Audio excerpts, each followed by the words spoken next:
Shalom, selamat pagi Bapak Ibu Saudara yang diberkati Tuhan. Selamat berjumpa kembali dalam renungan firman Tuhan hari ini, Jumat 19 Desember 2025. Bersyukur kepada Tuhan atas segala berkat-Nya bagi kita di hari yang baru ini. Mari kita berdoa sebelum kita mendengarkan firman Tuhan. Bapa kami yang di sorga, terima kasih Bapa untuk kehidupan di hari yang baru, untuk berkat Tuhan, penyertaan Tuhan, pemeliharaan Tuhan yang senantiasa nyata dalam hidup kami sampai hari ini. Kami boleh ada bersama-sama di dalam perenungan firman-Mu di kanal YouTube ini ya Tuhan. Kami siap untuk menerima kebenaran firman Tuhan. Kami mohon Engkau Allah Roh Kudus yang menuntun setiap kami, sehingga firman Tuhan yang diberitakan itu tidak pernah sia-sia, tetapi sungguh menjadi bagian yang menuntun kehidupan kami lebih baik lagi di dalam kami menyambut kedatangan-Mu melalui peristiwa Natal, tetapi juga kedatangan-Mu yang kedua kali sebagai Raja dan Hakim seluruh dunia. Tuhan bersabda bagi kami, di dalam nama Tuhan Yesus kami berdoa dan mengucap syukur. Amin.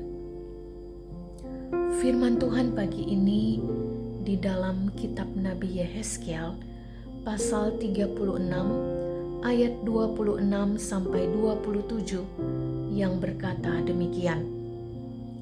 Kamu akan kuberikan hati yang baru dan roh yang baru di dalam batinmu, dan aku akan menjauhkan dari tubuhmu hati yang keras, dan kuberikan kepadamu hati yang taat. Rohku akan kuberikan diam di dalam batinmu, dan aku akan membuat kamu hidup menurut segala ketetapanku, dan tetap berpegang pada peraturan-peraturanku dan melakukannya. Bapak Ibu Saudara yang dikasihi Tuhan, ketika membaca ayat ini saya teringat syair lagu nyanyian Kidung Baru 116 yang berbunyi, siapa yang berpegang pada sabda Tuhan dan setia mematuhinya, hidupnya mulia dalam cahaya baka, bersekutu dengan Tuhannya. Percayalah dan pegang sabdanya, hidupmu dalam Yesus sungguh bahagia. Lagu ini hendak mengingatkan kita bahwa hidup berpegang kepada firman Tuhan mendatangkan kebahagiaan. Sebaliknya hidup yang tidak berpegang pada firman Tuhan mendatangkan kesusahan. Itulah yang dialami oleh bangsa Israel. Mereka tidak berpegang pada firman Tuhan. Mereka berpaling dari Tuhan dengan menyembah ilah-ilah lain.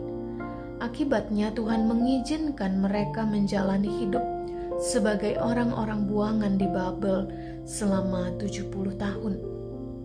Walaupun demikian, dalam bacaan Alkitab hari ini, kita dapat melihat kasih Allah yang sedemikian besarnya, sehingga di tengah keberdosaan umatnya, Allah tetap mengasihi mereka.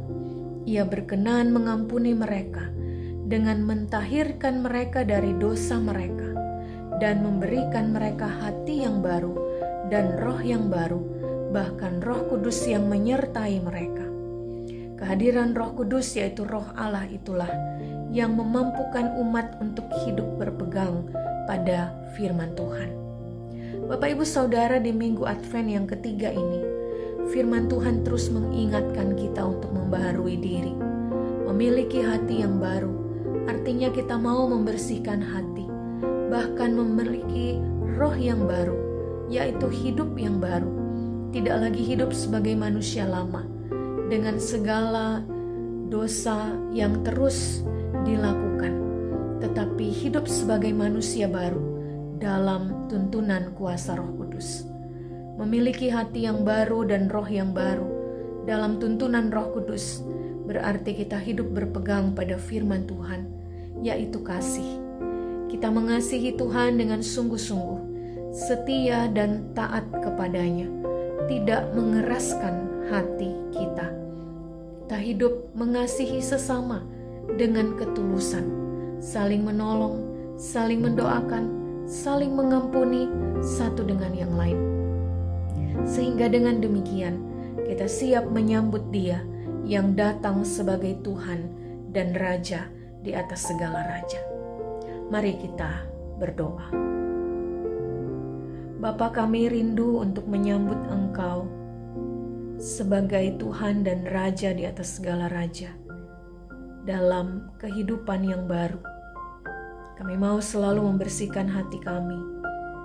Kami tidak lagi mengingat kesalahan orang lain. Kami mau saling mengampuni. Kami mau hidup dalam kasih-Mu, mengasihi Engkau dengan sungguh-sungguh karena Engkau sungguh mengasihi kami dan mengampuni segala dosa-dosa kami. Kami mau hidup mengasihi Tuhan dan sesama kami seperti yang Engkau firmankan menjadi perintah utama dalam firman-Mu yang harus kami kerjakan. Tuhan, tolong kami, mampukan kami ya Bapa, karena di luar Engkau kami tidak dapat berbuat apa yang Engkau kehendaki. Biarlah Roh Kudus menuntun kami, sehingga hidup kami semakin hari, semakin dibaharui di dalam Engkau. Terima kasih Bapa, sertai kami sepanjang hari ini, dalam setiap aktivitas kami, tugas dan tanggung jawab kami masing-masing, semuanya berjalan dalam keberkatan tangan Tuhan. Terima kasih Tuhan Yesus. Inilah doa kami kepadamu di dalam nama Tuhan Yesus yang mengajar kami berdoa bersama-sama. Bapa kami yang di sorga, dikuduskanlah namamu, datanglah kerajaan-Mu. Jadilah kehendak-Mu di bumi seperti di sorga. Berikanlah kami pada hari ini makanan kami yang secukupnya, dan ampunilah kami akan kesalahan kami, seperti kami juga mengampuni orang yang bersalah kepada kami. Dan janganlah membawa kami ke dalam pencobaan, tetapi lepaskanlah kami daripada yang jahat, karena Engkaulah yang mempunyai kerajaan dan kuasa dan kemuliaan sampai selama-lamanya. Amin. Demikian renungan firman Tuhan hari ini. Selamat beraktivitas di hari yang baru. Kasih setia Tuhan terus menyertai Bapak Ibu Saudara sekalian. Amin.